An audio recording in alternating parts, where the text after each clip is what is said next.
All right, so here we are. I'm the founder and CEO of Blooms.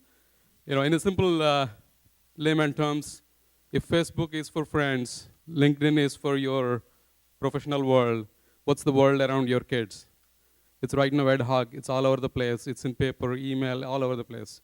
And that's what we're trying to fundamentally change, working with the schools, working with teachers, PTAs, organizations that deliver services and learning for our kids. It's the simplest app for parents. It's the simplest app for teachers. It's the simplest app for schools. And essentially, it's all about driving parental engagement at schools. And our long-term vision is to really essentially become this ecosystem, just like LinkedIn has built the professional ecosystem. We want to become the ecosystem of parenting around your kids, bringing together the services, the providers, the teachers, the learning content, everything together in one place. And we've already gotten started. In fact, this is our first public presentation, by the way, because we have not publicly announced it. But we've gotten into collaboration with the Washington State PTA. We're working with YMCA clubs. We are just getting started. We are growing at 200% month over month. And we are going to be publicly announcing in the month of January or early February. And again, from a teacher's perspective, parents' perspective, school's perspective, it's about being simple, easy, mobile, and social in today's world. Because if you look at how we consume the information, it's all bite-sized information. But right now, what schools and teachers are struggling with is how do they deliver this information to be effective for parents. So we're fundamentally focused on that space. And if you have, again, we're expecting to launch more and more communities. If you are interested in launching to your school or your teacher, just reach out to us. We are still an invite only.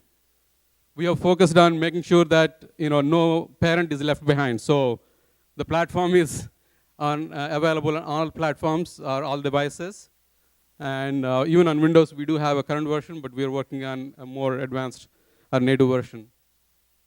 So I wanted to focus, when I wanted to talk about more than my company, I just wanted to spend a little bit of time about my own journey getting into this.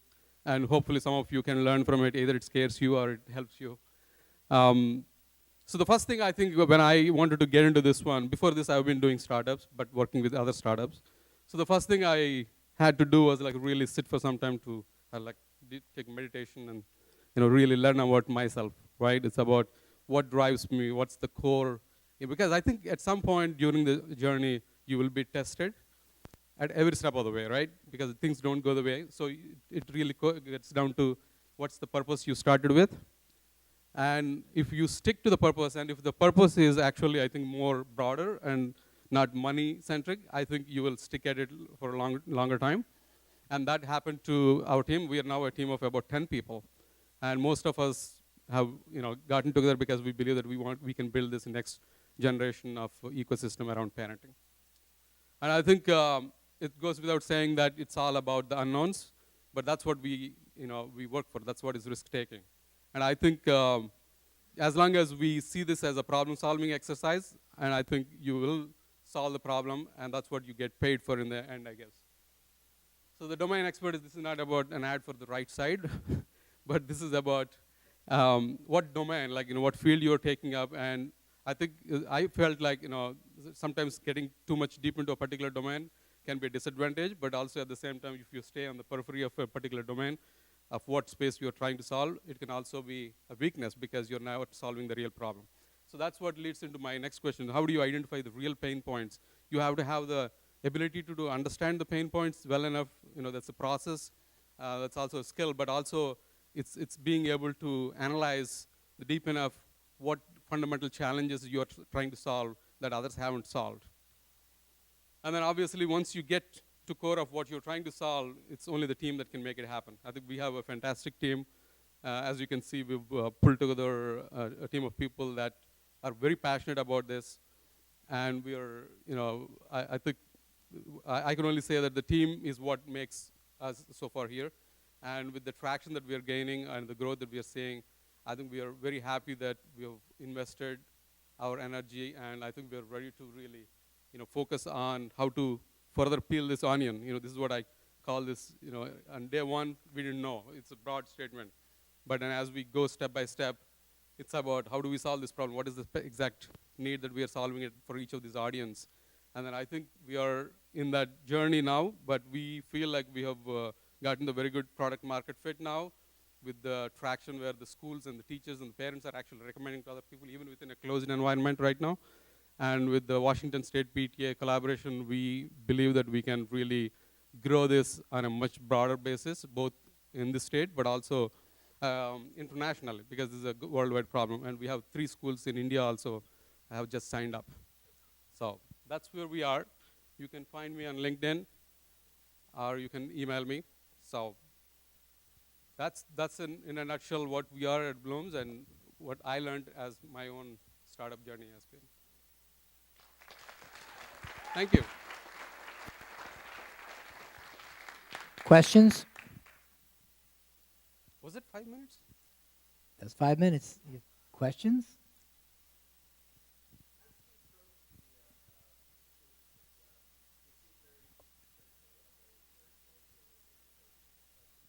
Yeah, so before this, I was actually in the education space for 7 years. So when we built this one, we are not trying to go sell to the school districts.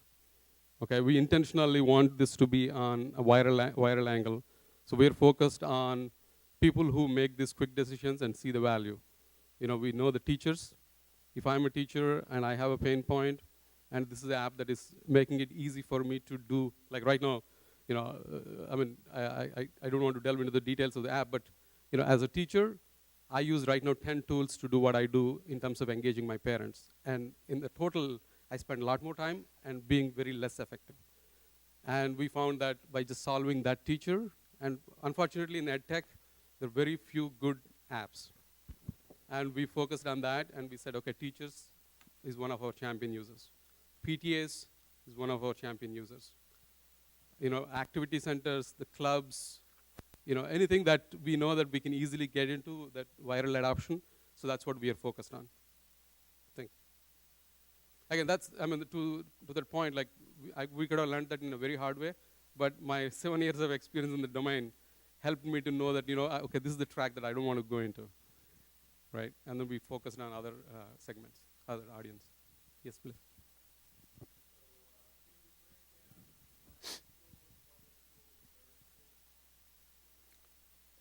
In terms of, obviously we are right now, we are still in the early stages of the adoption, but we are targeting all of them. In fact, right now the initial rollouts that we have focused on, we've initially taken, right now we have 240 communities that have signed up to launch, but we have not launched to all of them. We have launched to about 15 of them, and we have taken precaution to make sure that, first of all, we work with these 15 of them very closely to make sure that they are finding it valuable, right? And so a part of that is like we have private schools. It's obviously my son goes to a private school, Montessori Children's House. So there, my daughter goes to a public school. And there are a number of aftercare programs, providers that we have gone to. We have 2 schools in Chicago that have launched. They're Catholic schools. And as I said, like there are 3 schools in India that have launched. Again, we wanted to make sure that we have worldwide applicability. But before we go in a broad way and open it up, we wanted to make sure that the apps are working and the product is working exactly as expected. I think it's important also, I think, because we knew that over the summer we validated that there is a strong demand and need if the products work. And we didn't want to, it's not about validation of the need. It's about making sure that the apps are designed right. One more question? So, yeah, I think there's going to be obviously premium for, even the schools, particularly in the private schools, any of the aftercare, child care. And so we, think of this way, how do I detect identify the next summer camps for my kids? Or like the aftercare programs and so on. So there is we're trying to fundamentally challenge the way that, the monetization is done through the ecosystem as opposed to just, selling this as a service only to the schools. But at the same time, like, for example, these Montessori schools that we've been rolling out to, there's a base version that is always free for every school. But the next thing is like I want to know who are the top engaged parents, because for me, my next revenue comes from targeting the people who are not engaged, right? By keeping them back in the schools. Or I want to reach to the other parents in the vicinity whose kids are interested or whose kids are in a particular age range. So how do I reach them? So I think we have ways to kind of rethink this whole space. That's what we are focused on. All right. Thank you.